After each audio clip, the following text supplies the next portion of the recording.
When is the next Apple presentation? There is much evidence that Apple can plan a spring event for the media. So, the other day, the German iPhone ticker announced that Apple will hold a special event at the end of March. The publication cites sources that are directly related to Apple, and says that the event will be held in late March. The most likely date suggested by journalists is Tuesday, March 31st. Apple will launch the iPhone 9, or iPhone SE 2, on Friday, April 3rd.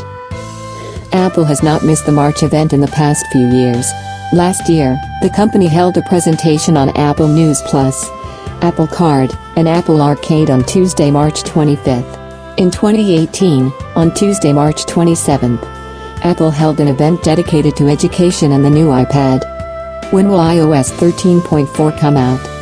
If the technology giant holds an event this year on March 31st and releases the iPhone 9 in a few days, April 3rd, then it is likely that iOS 13.4 will be released that same week.